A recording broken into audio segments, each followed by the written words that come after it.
어색하고 침울한 분위기가 예수님의 제자들이 함께 모여 있는 그곳을 가득 채우고 있었다. 제자들은 부활하신 예수님을 이미 2번이나 만난 경험을 가지고 있었다. 한 번은 도마가 외출하고 없을 때, 그리고 또 한 번은 도마가 함께 있었던 자리에서 그 당시 못 박힌 흔적이 생생하게 그 모습을 드러내고 있는 바로 그 예수님의 손을 자신의 손으로 직접 확인하고 예수님의 옆구리에까지 손을 깊숙이 집어넣어 재차 확인했던 도마조차도 그 얼굴에서는 기쁨이라곤 도무지 찾아볼 길이 없었다. 죽음을 딛고 일어선 부활의 역사가 얼마나 놀라운 일인가? 그리스도의 십자가 죽음 앞에서 그렇게 절망했던 제자들이 아닌가? 부활의 사건이 만들어진 신화가 아니라 진실임이 드러난 지금 왜 그들의 마음 속에는 평강과 기쁨이 사라지고 없는 것인가? 그 이유는 간단했다. 주님은 부활했지만 제자들의 마음 속에서 아직도 치유받지 못한 아픈 상처들이 꿈틀거리고 있었기 때문이다. 제자들 그 모두가 참혹한 죽음의 십자가 앞에서 주님을 버리고 자신들의 목숨만을 구하기 위해 다 도망쳤던 그 아픈 기억들을 그들의 가슴 속에서 도무지 지워낼 수 없었기 때문이다.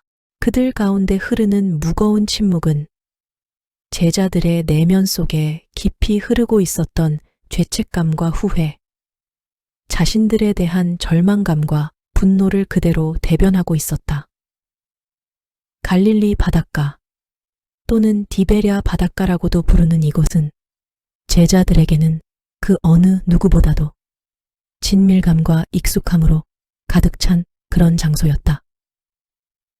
대부분의 제자들이 바로 이곳 출신들이었고 그들 중 몇몇은 직업적인 업으로 살아왔기 때문이다. 그러나 그토록 익숙한 이곳마저도 제자들에게는 처음 방문하는 이교도의 땅처럼 불편하게만 느껴졌다. 그렇지 않았다면 갈릴리 푸르른 호수가 코앞에 내려다 보이는 크지 않는 이곳은 오랜만에 찾아온 고향의 향취를 마음껏 만끽하기에 충분한 그런 곳임에 틀림없었다. 이날도 아침 나절엔 고요하고 평온하기만 했던 호수의 바람이 시원하게 제자들의 얼굴을 스치고 지나갔지만 오후 반 나절이 지나자 고요했던 갈릴리 호수는 갑자기 두 얼굴을 가진 야누스처럼 돌변하기 시작했다. 이곳 갈릴리 호수는 해수면이 낮고 호수가 주변의 언덕으로 둘러싸인 그 특이한 환경으로 인해 하강 기류가 발생하면서 예기치 못한 돌풍을 몰고 오는 적이 한두 번이 아니었다. 어쩌다가 갈릴리를 방문하는 이방인들이야. 이런 갑작스러운 기후, 변화에 당황하기 일쑤이지만 제자들에게는 늘 경험하는 그런 일상적인 삶이었다. 그러나 제자들의 마음속은 마치 갈릴리 호수를 처음으로 방문하는 이방인들처럼 때로는 평강과 고요한 마음의 상태를 유지하다가도 갑자기 절망과 분노가 치솟아 오르면서 마치 갈릴리 호수를 뒤흔들어 놓듯이 그들 모두의 마음을 그 밑바닥으로부터 온통 뒤집어 놓는 것이었다. 그럴 때면 제자들은 무엇을 어떻게 해야 할지 몰라 긴 한숨을 쉬기도 하고 집 밖을 뛰어나가기도 하고 아니면 어슬렁거리며 온 동네를 돌아다니기도 했다. 어느 날인가 방 안에 남아있던 제자들이 얼굴을 무릎에 깊이 묻고 입을 묵묵히 다물고 있는 베드로의 어두운 얼굴을 힐끗거리며 쳐다보았다. 베드로를 바라보는 그 눈빛은 마치 그에게 이렇게 말하고 있는 듯 했다. 아, 베드로, 당신마저도. 자신들은 연약해서 십자가 앞에서 다 도망을 쳤지만 베드로에 대한 기대만은 남달랐기 때문이었다. 제자 공동체의 반석으로 불리웠던 베드로마저 주님을 3번이나 부인한 그 냉혹한 현실 앞에서 한편으로는 당혹해 하면서도 다른 한편으로는 베드로에 대한 큰 실망과 회한을 동시에 쏟아내는 듯한 그런 눈빛, 바로 그것이었다. 그러나 가장 깊은 절망감과 좌절감을 맛보고 있는 사람은 다름 아닌 수석사도 베드로였다. 그의 입에서 강한이 흘러나오는 작고 깊은 탄식과 한숨만이 부인할 수 없는 그의 깊은 고뇌를 대변하고 있었다. 베드로의 헬라어 이름은 페트로스이다. 이는 반석이라는 의미이다. 복음서에서 소개되고 있는 제자 베드로의 이미지는 무식한 갈릴리 어부의 모습이 아니다. 한마디로 당당한 탁월함이다. 그는 의외의 뛰어난 신학적 식견을 소유하고 있다. 이런 베드로의 모습이 요한복음 10장에 나타난다. 처음에는 수많은 무리들이 예수님의 을 따라갔으나 그분이 가르침에 걸려 넘어지면서 그 곁을 떠나간다. 그때 주님께서 12 제자들을 바라보시면서 이렇게 물으신다. 너희도 가려느냐? 요한은 이렇게 기록한다. 시몬 베드로가 대답하도에 주여 영생기 말씀이 계시마에 우리가 위계로 가오리이까. 베드로는 그날 주님의 설교 제목인 영생의 떡에 관한 가르침을 들으면서 그리스도께서 모세 시대의 만나이며 성소 안의 떡상에 해당되는 영원하신 말씀이심을 깨닫는다. 그리고 그 말씀이 이제는 육신을 입고 자신의 눈앞에 서 있음을 깨닫고 베드로가 즉각적으로 대답한 탁월한 신학적 답변이었다. 그뿐만 아니라 베드로는 제자들의 탁월한 대변인이기도 하다. 복음서에서 주님께서 물으실 때 뛰어난 대답은 거의 베드로의 입을 통해 나온다. 베드로야말로 갈릴리 야외 신학교를 수석으로 졸업한 학생이며 뛰어난 신학적 해석의 능력을 가진 사람이었다. 마태복음 16장을 보자. 주님께서 제자들을 바라보시며 이렇게 물으신다. 너희는 나를 누구라 하느냐? 마태복음 16장 15절. 마태는 이렇게 기록하고 있다. 시몬 베드로가 대답하여 가로되 주는 그리스도시요 살아계신 하나님의 아들이시니이다. 구약의 예언서에 나오는 메시아 사상과 다니엘서의 인자 Son of Man을 연결하여 하나님의 아들 Son of God 이란 독창적인 신학을 구축한 신학자 베드로의 대답이다. 기독론을 이렇게 단적으로 명쾌하게 정리할 수 있는 제자가 베드로 외에 누가 있겠는가? 주님께서 얼마나 이 대답에 만족하셨는지 다음과 같은 축복의 말씀을 읽어보면 알 수 있다. 바요나 시모나 내가 복이 있도다. 이때 베드로는 다른 제자들을 보면서 마음속으로 이렇게 말했는지도 모른다. 어때? 얘들아, 대답을 하려면 이 정도는 해야지. 모름지기, 모든 제자 훈련 과정은 이렇게 신학적으로 날카롭게 정립해서 알고 있어야 하는 거 아니겠어? 베드로란 인물은 또 어떤가? 이 사람은 신학적인 지식뿐만 아니라 영적인 세계에 대해서도 호기심과 갈망이 대단했던 사람이다. 마태복음 14장에는 특이한 기록이 나온다. 베드로가 물 위를 걸어가는 장면이다. 물 위를 걸어오시는 주님을 보고 제자들이 귀신인 줄 알고 소리 지르고 무서워할 때 베드로만이 분위기에 맞지 않는 엉뚱한 요구를 하고 있다. 주여, 만일 주시어든 나를 명하사 물 위로 오라 하소서. 하늘과 땅이 창조되고 인간 역사가 시작된 이후 주님 외에 물 위를 걸어본 사람이 있는가? 오직 베드로만이 물 위를 걸어보고 초자연적인 능력의 세계에 대한 살아있는 경험을 가진 유일한 인물이다. 성경에는 기록이 없지만 나중에 베드로가 제자들만 따로 모아 물 위를 걷는 초자연적인 능력과 그 믿음의 비밀이란 제목으로 세미나를 개최했는지도 모른다. 그뿐인가? 베드로는 야고보와 요한과 함께 경험한 변화산 사건에서 놀라운 빛 가운데 변화된 주님의 모습을 본다. 모세와 엘리야를 열린 환상 가운데 본다. 하나님의 영광의 구름에 휩싸인 채 하늘에서 들리는 하나님의 음성을 듣는다. 모세가 시내산에 임한 하나님의 영광을 보았듯이 베드로도 천국의 영광을 경험한다. 베드로의 마음속에 영원히 하나님의 임재와 영광 가운데 살고 싶은 갈망이 치솟는다. 그래서 이렇게 주님께 요구한다. 주여, 우리가 여기 있는 것이 좋사오니 1초막 셋을 짓되 영적인 세계에 대한 거룩한 갈망이다. 땅에 속한 것에 만족하는 베드로가 아니라 영원한 것에 관심을 집중시키는 베드로이다. 반면에 베드로에 대해 그의 단점들을 열거할 수도 있다. 가혈적이고 남들 앞에 나서기를 좋아하는 세속적인 인간, 덤벙거리며 실수가 많은 인간, 생각이 단순하며 다른 사람에게 인정을 받고 싶어 안달이 난 인간. 그러나 베드로를 긍정적으로 보면 너무나 좋은 점이 많다. 신학적 지식과 영성이 균형 잡힌 제자, 모험적이고 개척자적 자질이 소유자, 뚜렷한 주관을 소유한 열정 메이커, 말만 하는 것이 아니라 소신을 행동으로 옮기는 행동주의자.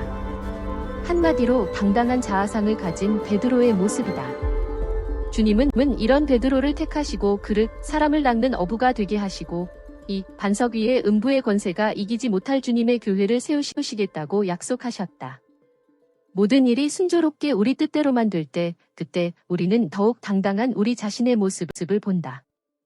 우리는 그때 더욱 더 큰 비전을 품을 것을 요구받는다. 하나님이 큰 일을 행하실 것을 믿고 하나님을 위해 큰 일을 행할 것을 도전받는다. 우리는 가슴을 펴고 열방을 비전 가운데 품기도 하고 수많은 영혼들이 우리를 통해 그리스도께로 돌아오는 꿈을 꾸기도 한다. 우리의 사역과 사업체를 통해 하나님의 나라가 확장되는 미래적 청사진을 기도 가운데 그리기도 한다. 그럼에도 불구하고 비전이 깨어지는 때가 반드시 온다. 꿈과 기대가 한순간에 무너지는 소리를 듣는 때가 온다는 것이다. 꿈이 깨어지고 비전이 사라져갈 때, 그때 우리는 어떻게 할 것인가? 주님이 요한의 아들 시몬에게 붙여주신 반석의 의미를 가진 페트로스란 이 별명은 제자들 그룹에서 어느새 본명인 시몬보다 즐겨 불리워지게 되었다. 주님도 시몬을 보고 이렇게 부르시곤 하셨다. 베드로, 베드로, 베드로. 제자들도 그러했다. 어이, 베드로, 베드로, 함께 식사하세. 이 반석이란 이름에 더 익숙해지면서 요한의 아들 시몬은 다른 제자들이 의지할 수 있는 굳건한 믿음의 반석이 바로 자신이며 자신은 하나님의 위대한 구원 사역을 이룰 예수 사역의 중심적인 인물, 즉 하나님의 반석으로 선택된 제자로서 장차 하나님의 위대한 인물이 될 것임을 의심치 않았다.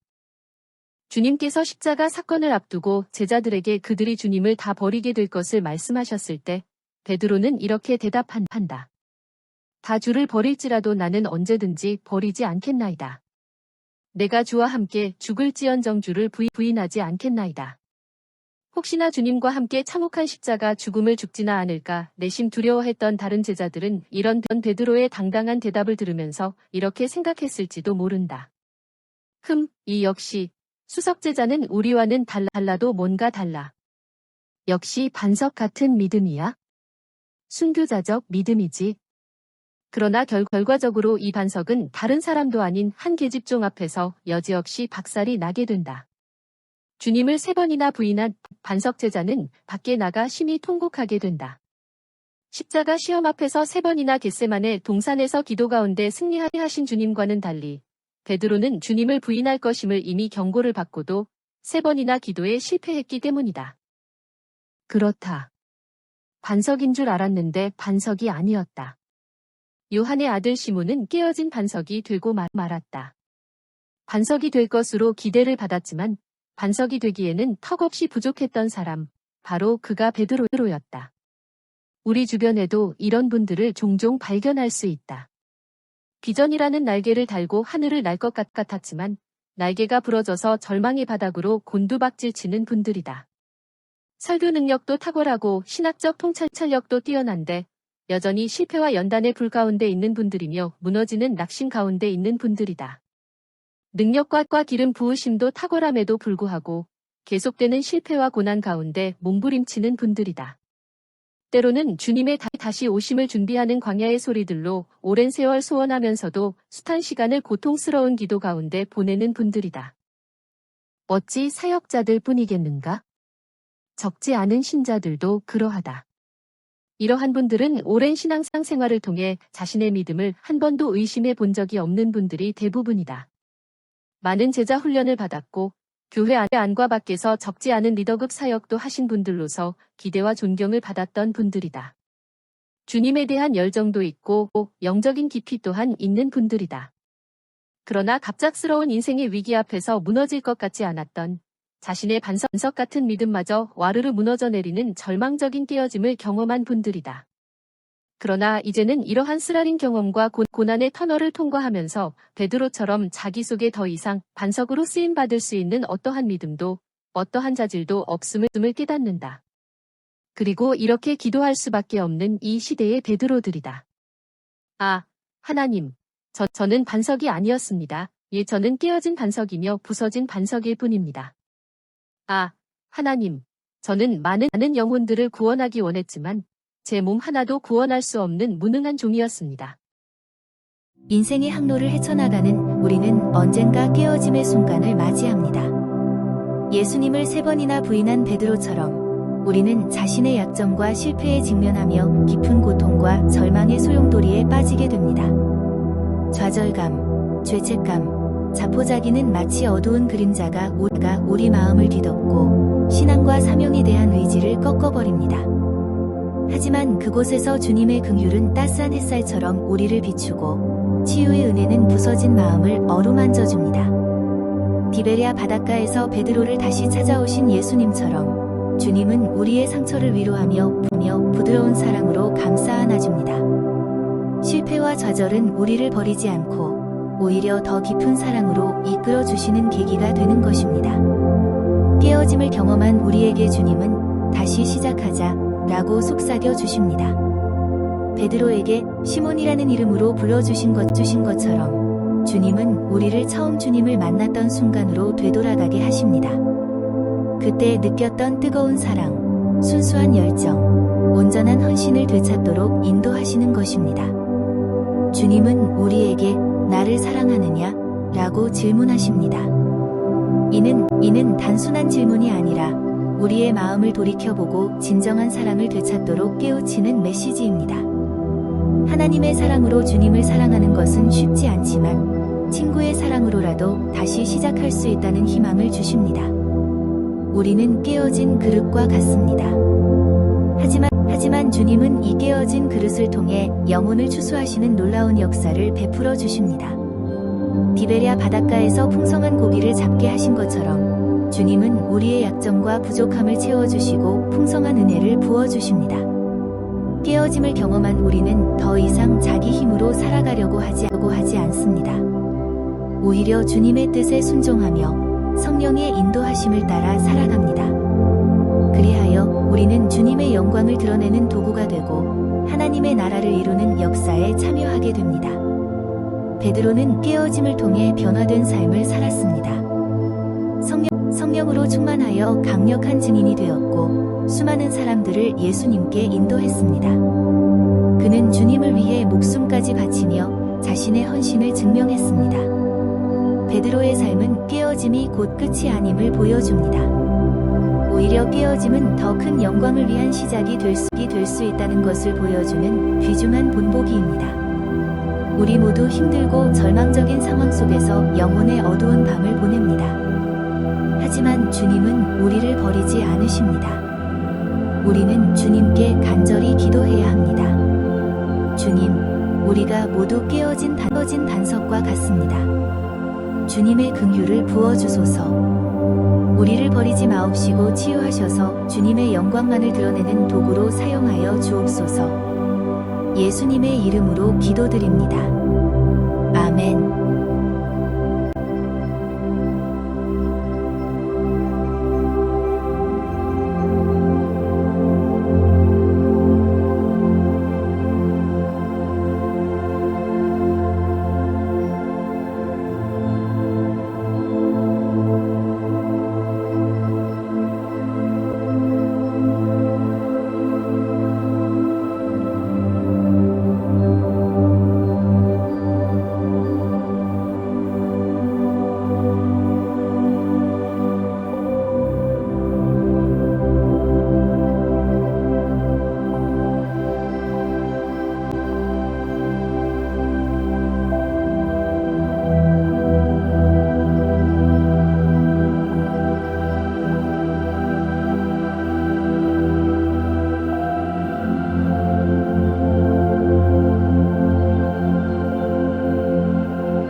지금까지의 내용은 위트니스 오 교수님의 베드로, 깨어진 반석 중에 나오는 내용의 일부였습니다. 늘 주 안에서 강건하세요. 샬롬.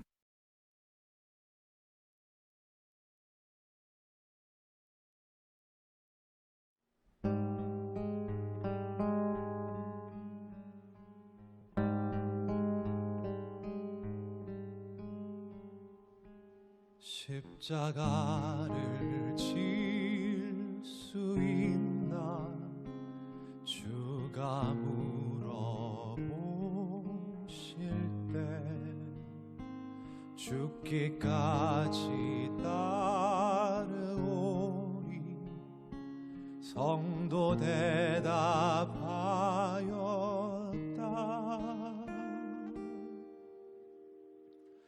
우리의 심령 주의 것이니 주님의 형상 만드소서. 주 인도 따라 살아갈 동안 사랑과 충성을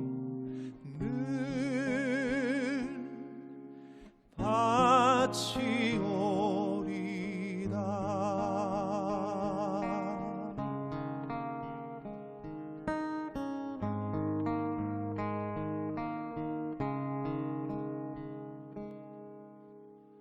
이런 일 다 할 수 있나 주가 물어보실 때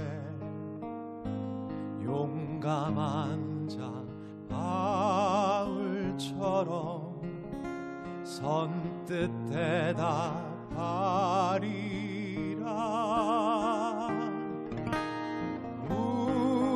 우리의 심령 주의 것이니 주님의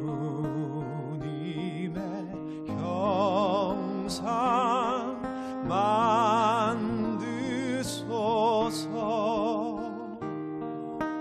주 인도 따라 살아